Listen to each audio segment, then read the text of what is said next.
two parallel groups, one on climate and weather, another on pollution. But somehow we had to club these two sessions together.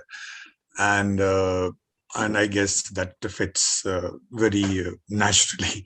So it's a very small group. That means we can have better discussions.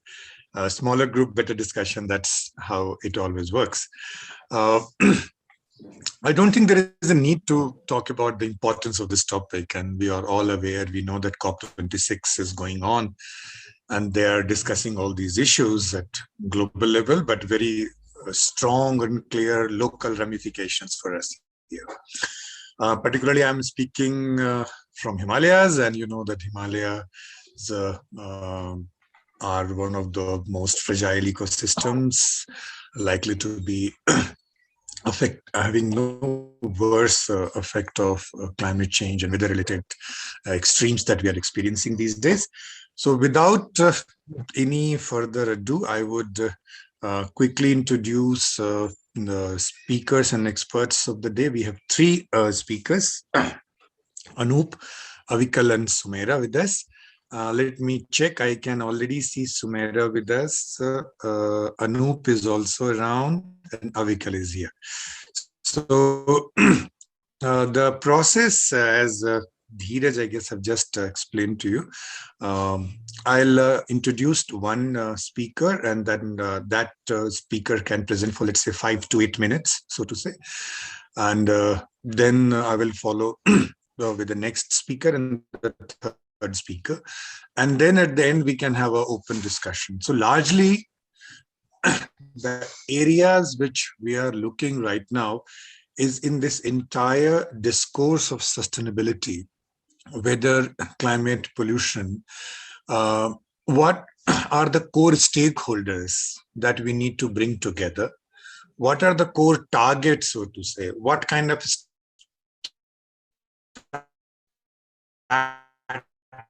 strategies that we need to, and together we can call out with key lessons from this session, right? So let me introduce the first speaker. The first speaker that we have today is Anub Kumar Das. Anup is a meteorologist at the India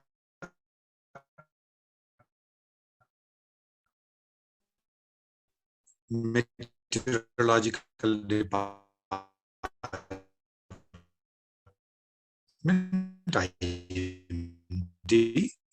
He's currently the officer in charge of meteorology and climatology.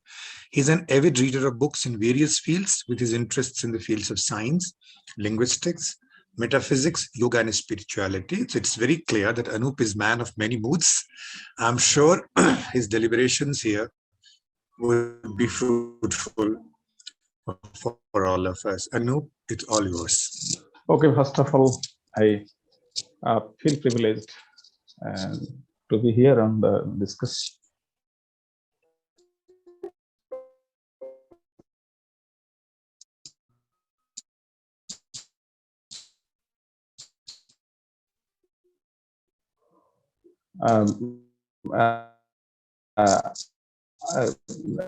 Introduction.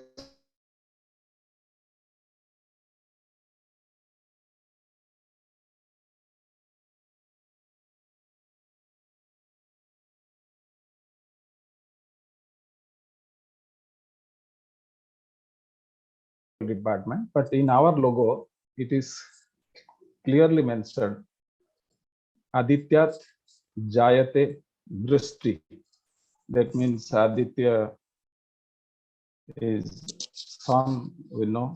So, and Vrishti means rain. So, Aditya is the cause of rain. So, it has been quoted from our Shastras, our Indian classics. So, all this is nature, that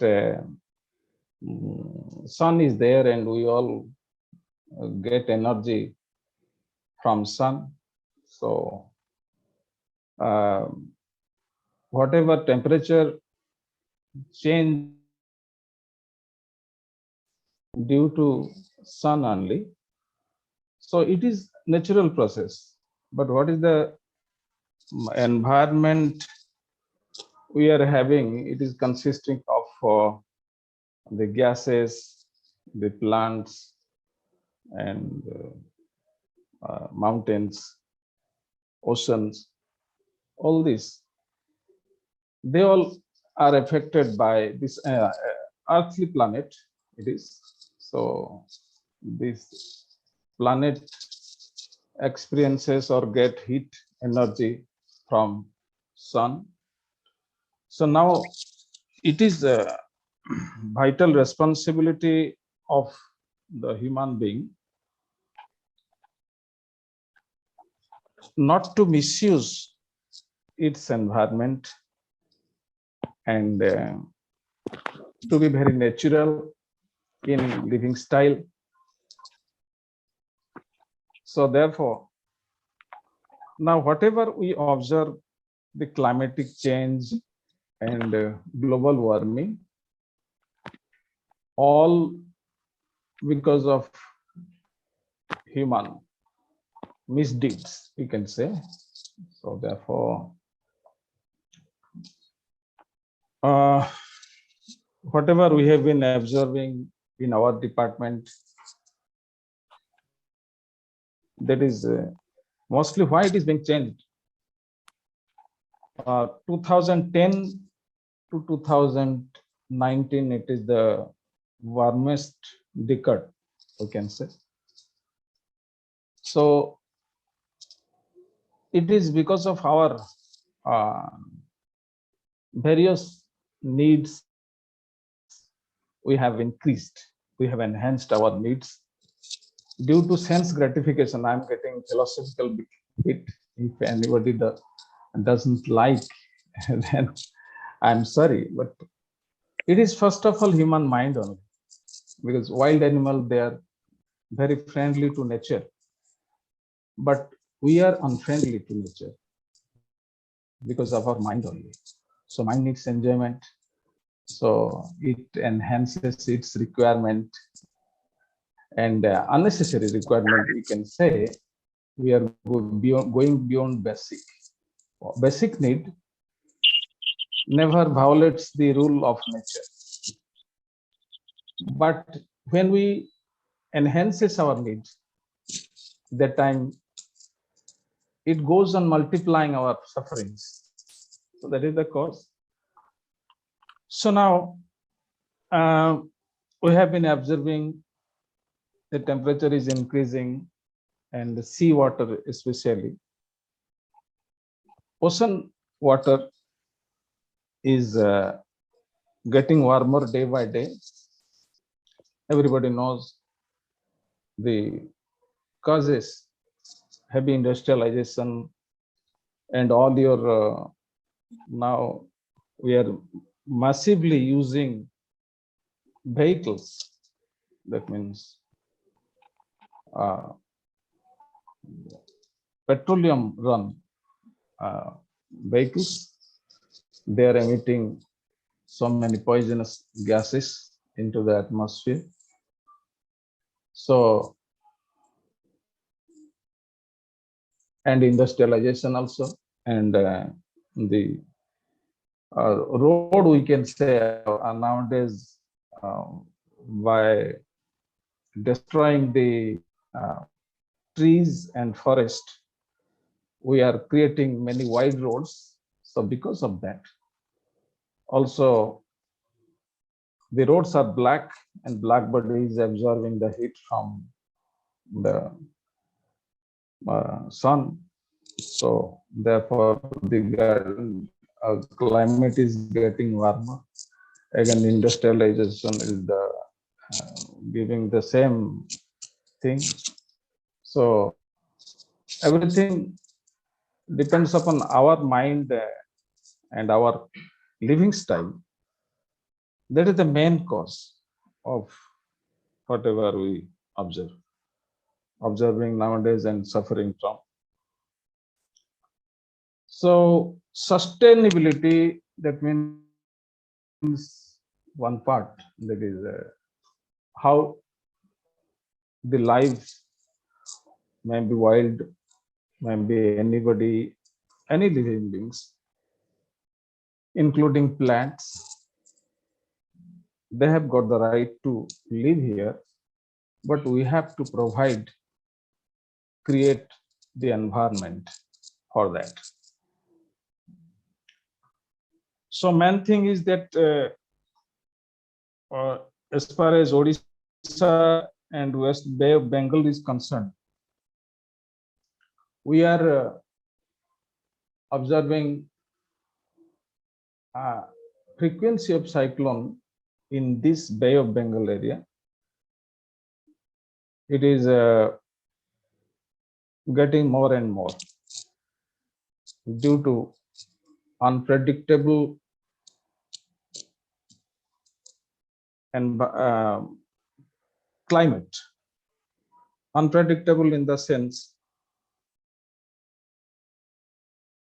certain part of the sea, the area was restricted, that from there only some low pressures are created and cyclone takes place. But nowadays it is happening more closely, you can say, northwest of Bay of Bengal, west of Bay of Bengal, central Bay of Bengal, it is all. Due to our geographical situation, this Bay of Bengal was more prone to cyclone in comparison to the Arabian Sea. But nowadays, for the last, you can say, 5 years, it has been observed that Arabian Sea also receiving more cyclone than before. Why it is? It is because of, again, global warming and climatic change. So therefore, it is a main cause of our concern that we humans should be restricted and self-restrained in living our life.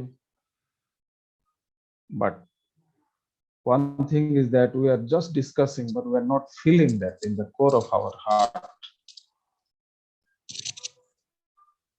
Because we are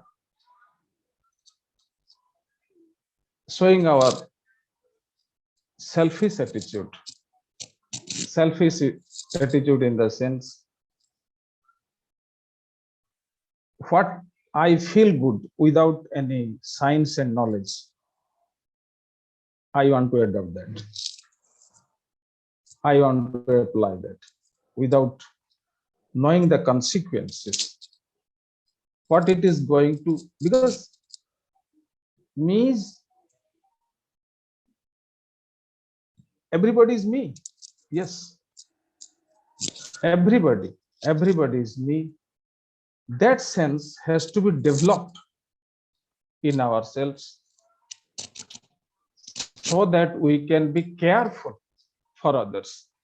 I feel I want to remain comfortable by putting others in discomfort situation. That is the wrong thing, most wrong thing was we are doing. So the self has to be changed. The mind has to be changed.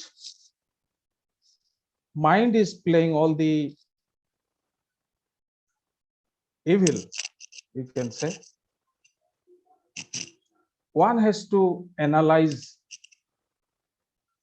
himself or herself, what he has opted or what he is discussing about, how far he or she is involved in that. That is important. That is realization. If we are going to realize that it is the world is getting warmer because of the human deeds, then I am also a human being. What is my contribution towards this hazard? That one is to realize. I feel I am not contributing anything to the hazard, others are. So that angle of view should be changed, and we should do whatever we want in favor of creating the livable environment around us. That is important. So everyone knows, for example, we are using refrigeration for AC, air condition, and fridge, you can say, refrigerator. The gases earlier used were freon. That was not environment friendly, and it was quite ozone depleting. That is the thing. So everybody knows ozone layer is protecting us in our Earth planet from hazardous, harmful rays, ultraviolet rays that we get from sun. The ozone was protecting, has been protecting it.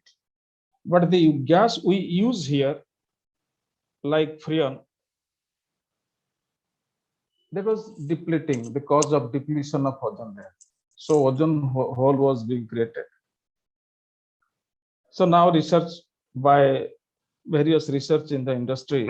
Anubji, can you repeat the name of the gas again? So sorry. Freon. Freon. Freon. That is difluoromethane. Anubji, you have 1 more minute. You have one more. Yes, sir. I'm sorry. Exactly. I was not that prepared to deliver these things. But again, I'm thankful to you, whatever. So, you all are very seekers. So, you know everything.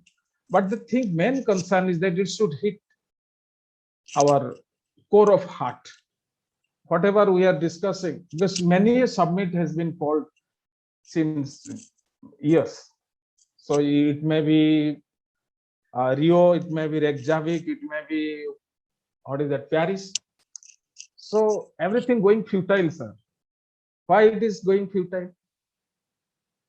That is, we are not disciplined. Yes, we have to live and let live.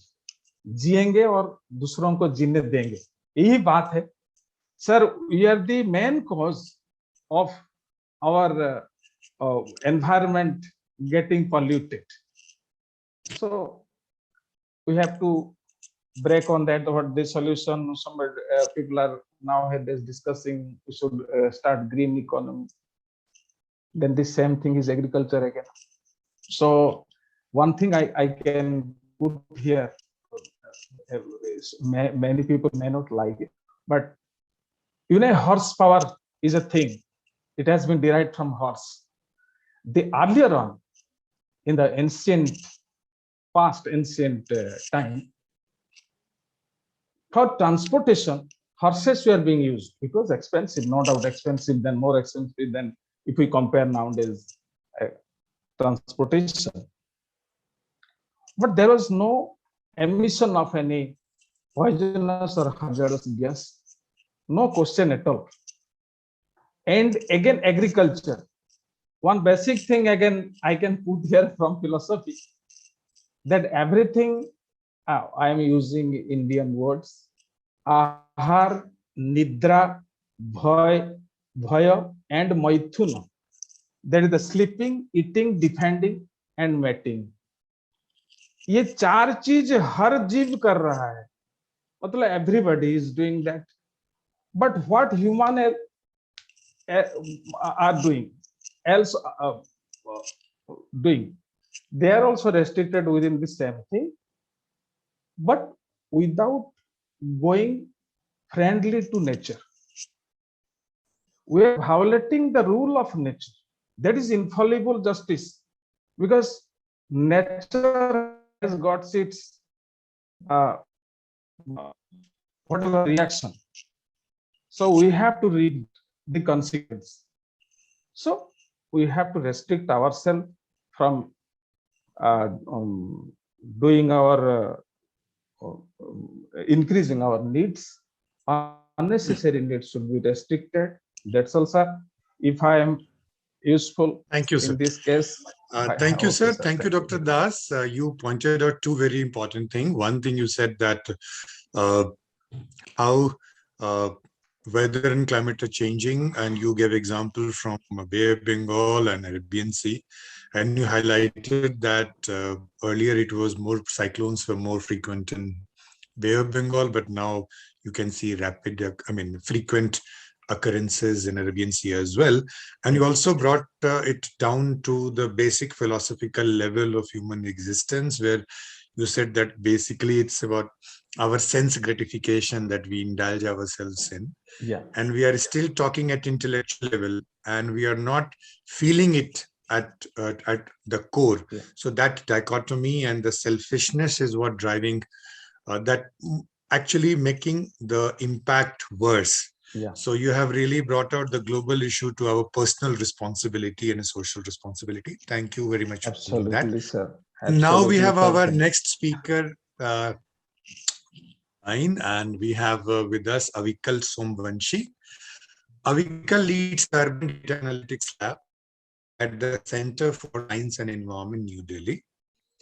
The lab is working at the intersection of buildings, cities, pollution, and climate, leveraging big data and domain knowledge to inform policy. His reports have led to change in national policies of the Indian government. He has co-authored 2 books on practices, policies, and politics governing the greening of the building sector and urban habitat in India. Avikal, now it's time for your perspective. Please limit yourself to 6 to 8 minutes max. Yeah. I'll try to be shorter than. Yeah, sure. So, sure. Avikal, your voice is breaking. I think he just dropped it. I cannot see him on the participants list. So until he joins, can we go with the next speaker, please? Okay, I can do that. So before, by the time his technical glitches are sorted out, let me introduce to you our next speaker, Sumaria Abdullahi. She's a multi-award winning environmentalist who is especially known for her work against noise pollution, a serious but I would say grossly under-recognized health hazard and environmental pollutant in Mumbai, one of the noisiest cities in the world, and illegal sand mining, another under-recognized environmental crisis that aggravates the effects of climate change. Over 2 decades, she has brought these and other lesser-known environmental issues to public awareness through strategies including public interest litigation, awareness, advocacy, and primary data generation. It's over to you. Well, I'm going to talk much less than 5 to 8 minutes, I hope.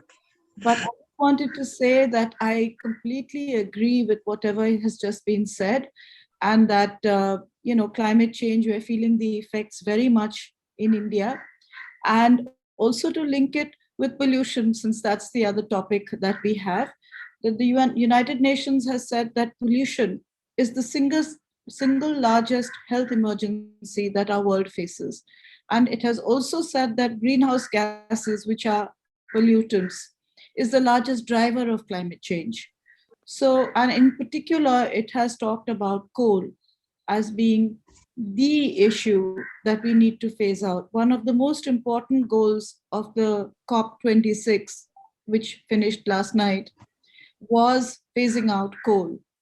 Now, I think that's really the key issue of our time. And when you bring it down to what we can do, because these are very large sounding things which typically intimidate people, I would say that just look around you and see what you are using. If you see garbage burning in your backyard, or if you see any other kind of air pollutant which you can control, and start from there. And then maybe as you go along, larger issues can also be taken up. Very, very important stakeholders are citizens, because ultimately we get the world that we ask for. And governments, politicians, United Nations, whoever they may be, they have to listen to people's voices. It's the young people protesting outside COP26 who have made whatever has happened happen. They're still saying that it's blah, blah, blah.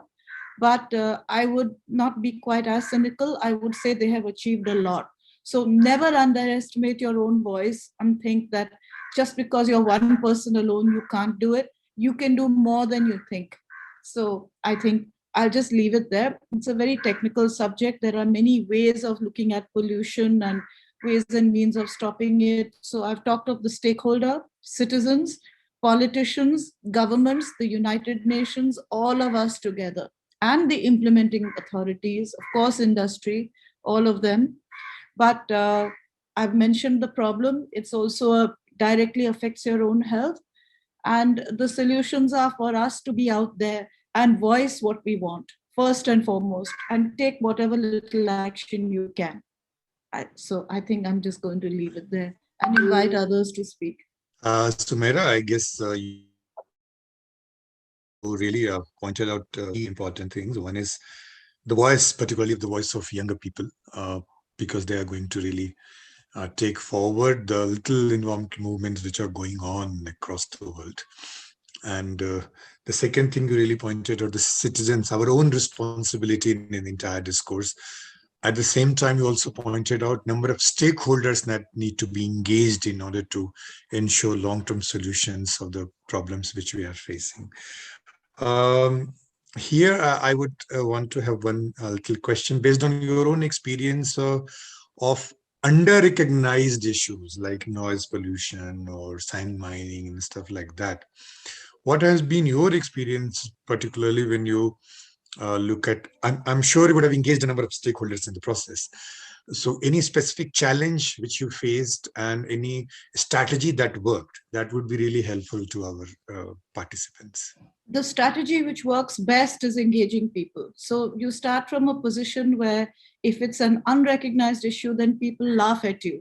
But fortunately, today we are no longer in that space when it comes to climate change, pollution, all these other things. People are not laughing. They're just saying we can't do anything because this, because that. And the point is you can do something when people want to do something. And that means a matter of priority. So the real challenge is how to get people to prioritize climate over, and by prioritize, I mean put your money where your mouth is. Put your R&D there, your research there, your effort there. I don't want to hear a list of why it can't be done. The world and human beings and India in particular has achieved impossible things. So this is what my experience is, that when people want to do it, they do it. Politicians in particular laughed at me, and many other people, many other stakeholders laughed at me. Why noise pollution? India loves noise. But today they're joining hands, they're agreeing with it. They're taking strategies. In Mumbai, if you make a complaint of noise after 10 p.m., within 10 minutes you'll have relief most of the time. The times when you will not have relief is when there's direct political conflict. So again, you get what you ask for. And if you make excuses for that, saying he should stop first, firecrackers, somebody else should give up first, noise pollution, someone else should give up first, air pollution, someone else should stop first, then you are not walking the talk. If India says that the US and the Western world should first pay up, yes, I agree, they have a responsibility, they must pay up, they must be held accountable for what they have done. But what stops us from taking the lead? They will be forced to pay up if we demand it. We aren't demanding it by being whiny, by saying what we can't do. We should talk of what we can do and watch them fall in line. And that's what the young people have done. Yeah. Thank you very much. I hope that Avikal's technical glitches are sorted out. Avikal, are you good to go? Yeah, I'm good to go. Sorry about that problem. Oh, yeah, it's perfect. Yeah, you can. Sure. So I will just restrict my talk to two things. First, I will like to give you a brief introduction what has been happening with air pollution in the region as such, so that we are up to base. And then I will also try to talk about what solutions have been implemented and what are still not implemented and how they are playing up in the larger context. So, uh, for instance, air pollution has been a problem for Delhi for decades now. The Supreme Court case was started in 1980s, and it's been going on since then. And pollution, it feels like has not moved much, but there has been a lot of changes. So after the big change which will happen early 2000 when Delhi shifted its whole public transportation from diesel to CNG and all, we saw a slight improvement in air quality annual averages of Delhi during 2004 2005. But after that major dip, it started to climb again, and pollution kept rising because of multiple things happening in the city. The city grew very fast. Motorization of the city happened. Specifically, a lot of diesel SUVs got added into the city. So diesel taxis and buses we removed in the early 2000 were replaced by diesel SUVs in larger numbers. So that also led to the things. And kind of the peak of this annual concentration level, which we see, happened around 2013-14. And then it started to dip a little because a lot of steps because of Supreme Court's intervention were taken in the city and had been dropping like that recently till last year. We don't know what's happening this year as such. But what was interestingly noted in this drop happening, that the summer and monsoons were becoming very clean, but the winter remained really bad. Because of the improved air during the summer and monsoon, the annual averages are coming down, but the winter remains really bad. And that's becoming, and what we are seeing right now, we are actually sitting through one of the longest smog episodes seen in last 5 years. And that's one of the reasons which, and this is the reason why it gets into public conversation as well when these kind of episodes happen. But we need to understand what the government and what the larger institutions have been doing about it. So the fight to clean Delhi's air is not recent. As we said, it started in 1980s. Delhi did major steps in early 2000, shifting the whole public transportation, buses and autos to from diesel to CNG. That had some impact, but that impact was lost as the time progressed and city grew. Then around 2015-16, more steps were taken by the Supreme Court, and all the one of the major things was the power plants, coal power plants were shut in the city. Then there was a restriction on non-destined trucks entering the city. There was extra taxes being levied on the city. There were bypasses created so that trucks don't enter the city. Industries were shifted out, and also the industry within the city was supplied gas to work with so that they move out of the coal. And then city came up with a fuel list which restricted the kind of dirty fuels which can be used. So pet coke and furnace oil was banned in the city. These were major steps which have not replicated in any other part of this country, which city has done. But then people ask, we have done all this thing, still we don't see, we still have the episodes. But the thing is, you have to understand these steps were taken and they have a year-long effect, and which we are seeing during the air quality during the summer and the monsoon, or even the spring season, which are relatively cleaner than what they used to be. The problem is of that of winter, and because of the atmospheric conditions, and also because of all the other things which have happened because of climate change, shifting of monsoon, that the crop burning has been shifted and the wind brings the smoke to Delhi.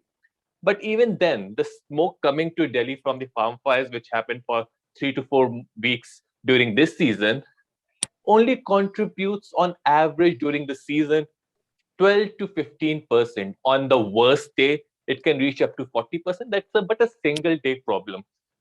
So that's the issue.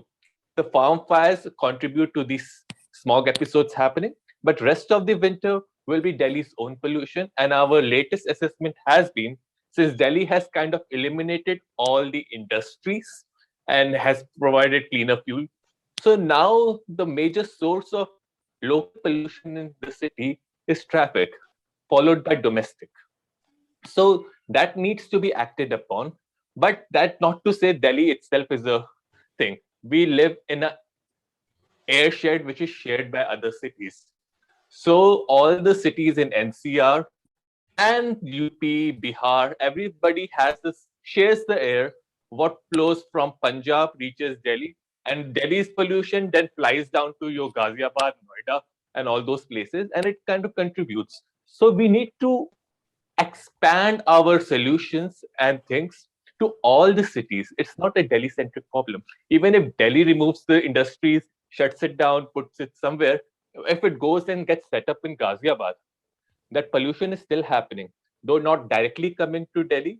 It's gonna filter and come to Delhi. So those are the issues, and the problem happens is that the public starts crying or shouting only during the smog episodes. The thing is, we get really complacent during the monsoon, which is just leading to the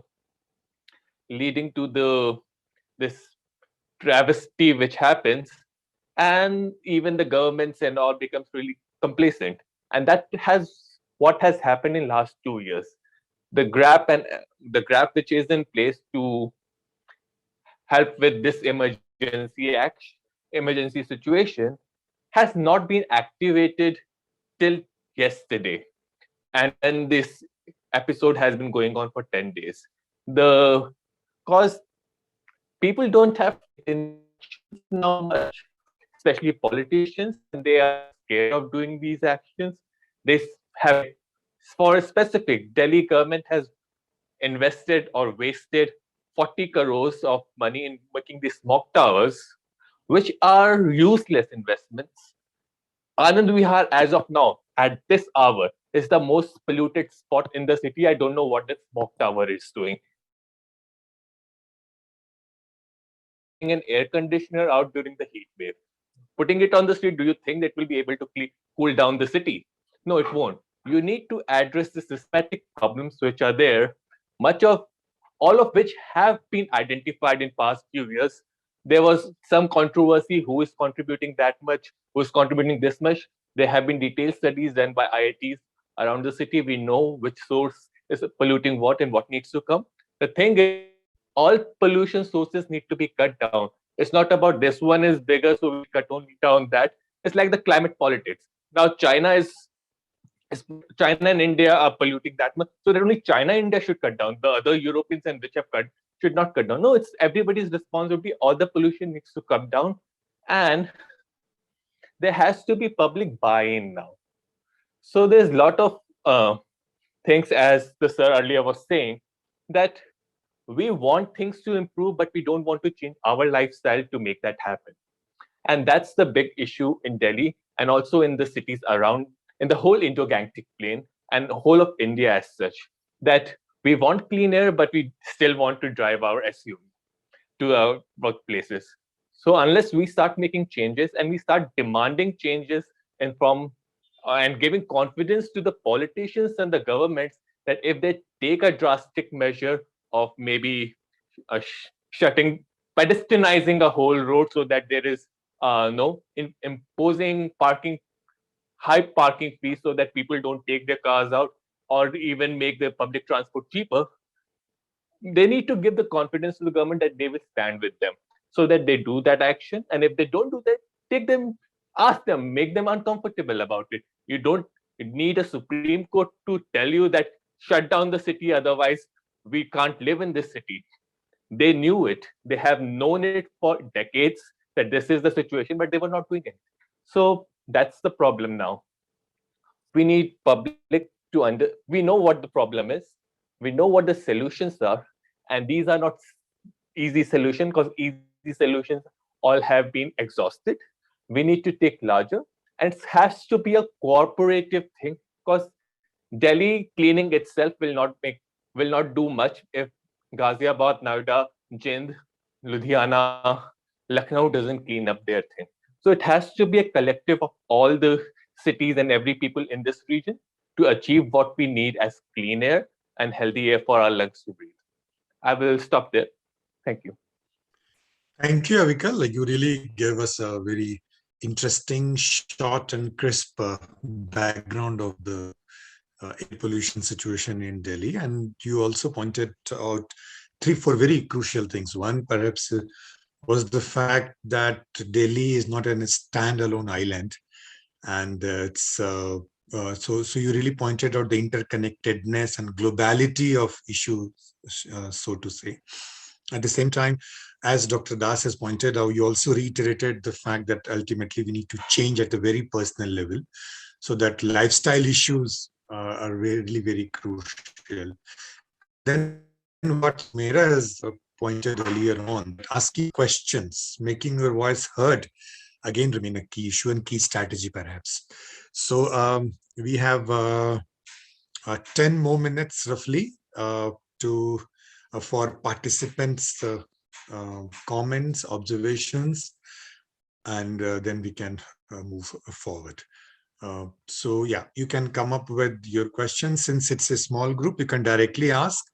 If you feel like you can raise your hand. So whatever you feel comfortable, it's pretty small group. So anyone with any comments, suggestions, afterthoughts? Yes, Ankush, please go on.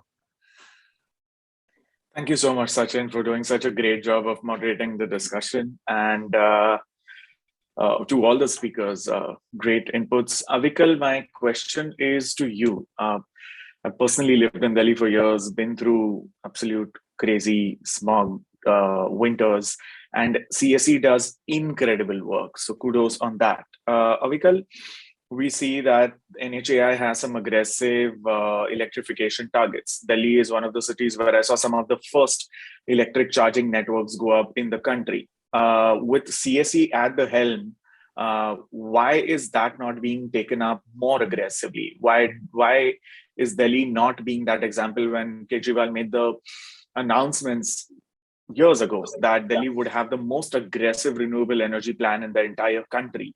I understand the whole situation with the LG and how all permissions work, but is it just a regulatory paralysis which is stopping Delhi from being the most aggressive renewable energy city and taking up vehicle electrification when this is clearly contributing more than 50% to the population of the city?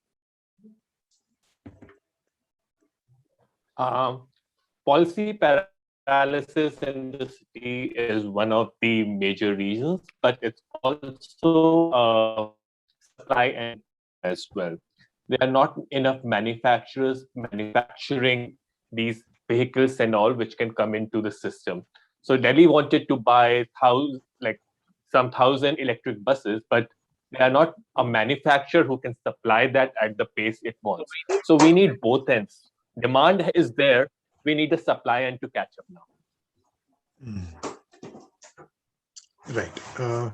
Any other person? I guess earlier on, Shubhankar has raised his hand, if I'm not mistaken.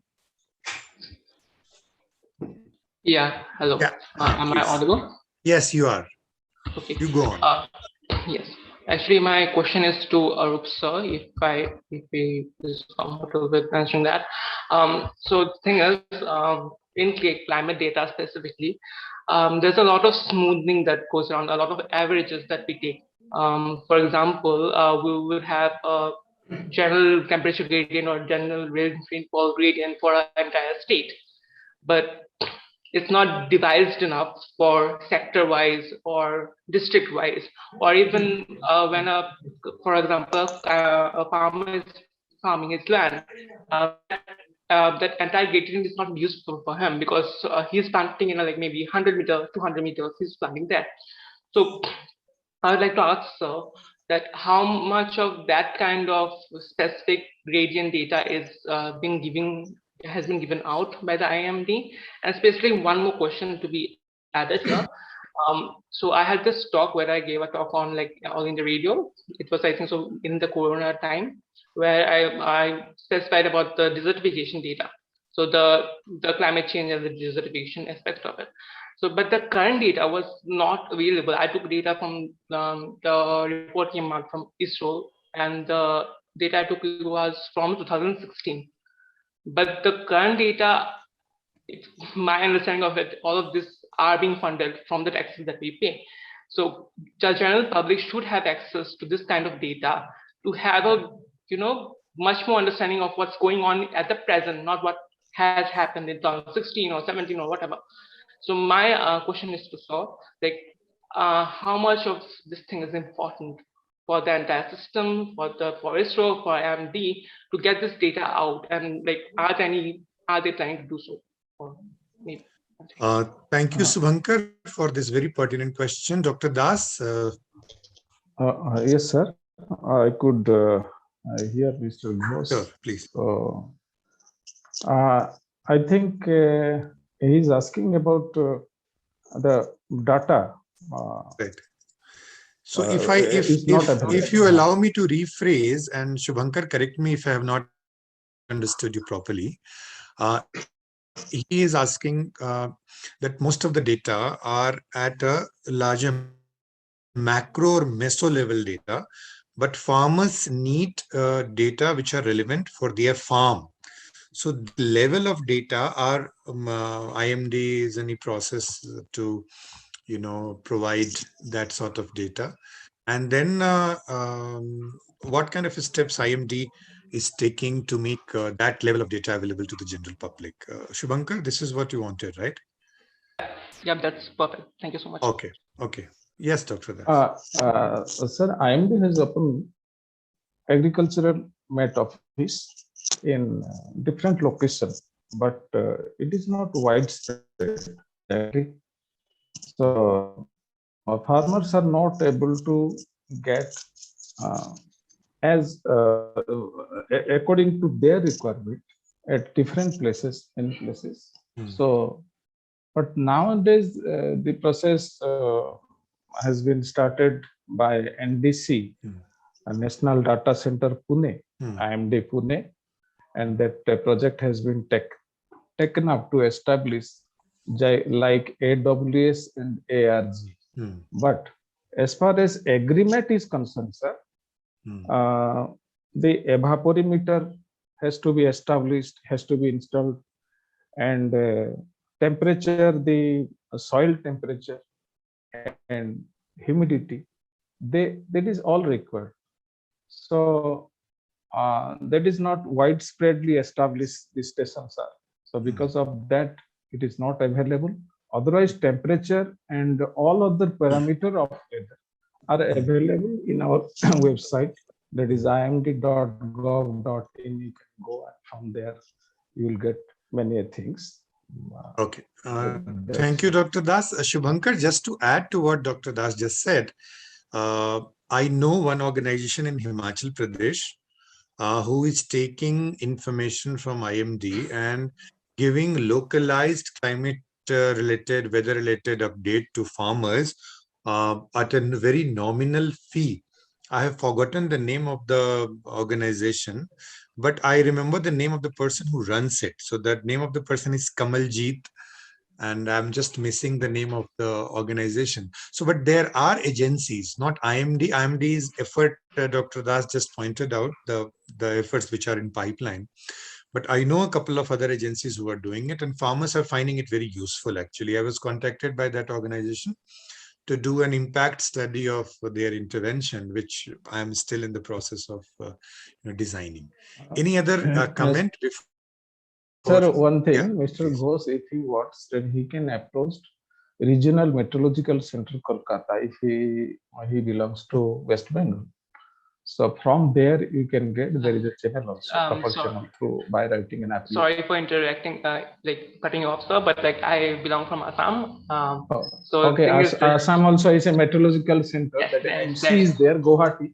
Yes, MC Guwahati can provide you that what Sachin sir has raised the thing by paying certain nominal fees. What is required? It is a government process. All. So you can approach and write an application, and process will be automatically done to provide you the data you want. Yes, I agree, totally agree to you, sir. But just a small little glitch and a point that I would like to add and point out. Like for us researchers, for us being from a particular center or a particular job profile or holding a particular degree is easy for us. Through this conference, True. I would like to add this point: the general public which doesn't have a good English background or doesn't have this thing, don't know. For example, today this normally there's a 10-day spell in Assam. I've been noticing this from like childhood. There's a 10-day spell in Assam where there are rains, but this year it didn't happen that way. So as a holding a degree from climate, like I can say that if this continues like this forward, the cropping cycles will change. If the cropping cycles change, your economy will shift. There will be losses. So this kind of data, meteorological data, even the planning data, even the specifically the ISRO data, right? It's very important to get that data to the general public who doesn't know, which might not have access to it. So that was the only part. That should be displayed. Yes, it is. And one of the major vital points which he raised, Shankar raised, was the fact that by the time the data reaches us, it becomes outdated. Yes. So we are not so much interested as a general public in the historical data. We are more interested in what is happening now and what can happen tomorrow. So our requirement span is very limited. But anyway, we have just 5 minutes with us, and I would invite more voices. Anyone who wants to raise a question? Anyone who has any questions in their mind, any comments, any suggestions? Okay, so it seems that we are not having any questions now. So what I would do is I would like to spend the remaining 4 minutes which we have, and I would request each of our expert speakers, Avikal, Sumaira, and Dr. Anub, to take 1 minute for any parting thought. So I'll start from maybe Avikal. Any parting thought for a minute? Sure. So the overall parting thought is that the pollution is becoming is getting attention now. People are interested in it. People are understanding more of it. The thing is, there is a limited understanding of how solutions are helping. If government does anything, if you do anything, how does it overall impacts the pollution status in the city and the region? And that understanding needs to improve. A lot needs to come from the academic side as well, which needs to do assessment and assign how much impact each of these solutions have got. And instead of just people speculating कि बंद किया लेकिन कुछ हुआ नहीं अभी फिर से smog हो गया, that's the thing. These actions happening, but they are showing up in certain different part of the year than the smog, and so confidence in these actions need to be built up, and confidence in the bureaucracy, in the government and public needs to be built up so that they take these actions very seriously. Convergence is going to be very key. Convergence is going to be key actually going forward. Yeah. Sumaira?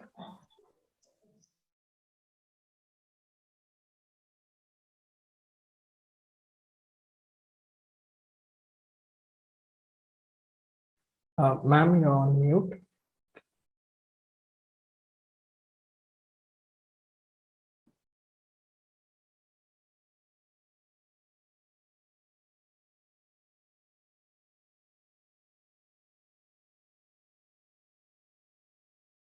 Issues seriously and come together, from industry to government to technical people and locally, so that everybody should be conscious about the things and cautious also, not to get the environment polluted due to the causes that is human, right? So, and many conferences like this are you people are conducting, that should be done more and more, and efforts should be made to adapt to the climatic change. So we should not go any wrong step to make it a havoc for us in the future. Yes, sir. Thank you. Thank you very much. I really thank all the speakers who have again reiterated the importance and urgency of the issue. At the same time, it's very clear that it's a multi-stakeholder enterprise, and bringing people together, all people on board, as Sumaria just rightly phrased, is going to be very crucial. And as Avikal has just pointed out, the good thing is that now the climate has really become an issue for which perhaps we don't need any further buy-in. People can see, people can experience that it's happening all over. And engaging people in meaningful way on a common platform is going to be a challenge.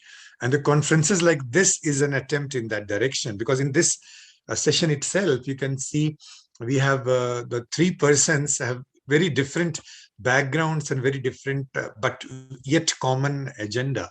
So one comes from academics, one comes from practitioners, development practice point of view, and one sits at the very interesting science policy kind of common platform.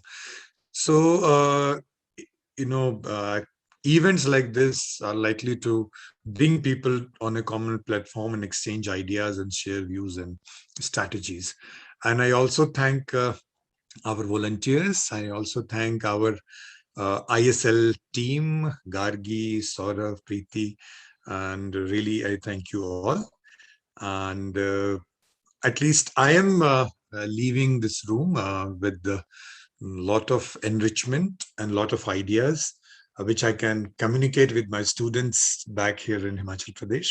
And I'm sure through them, the message will move on further. And maybe when we meet next year, we would perhaps have, a better situation of the things, better control over what things, the kind of things which are happening all over. And perhaps we will have, different questions, perhaps, and more tangible solutions going forward.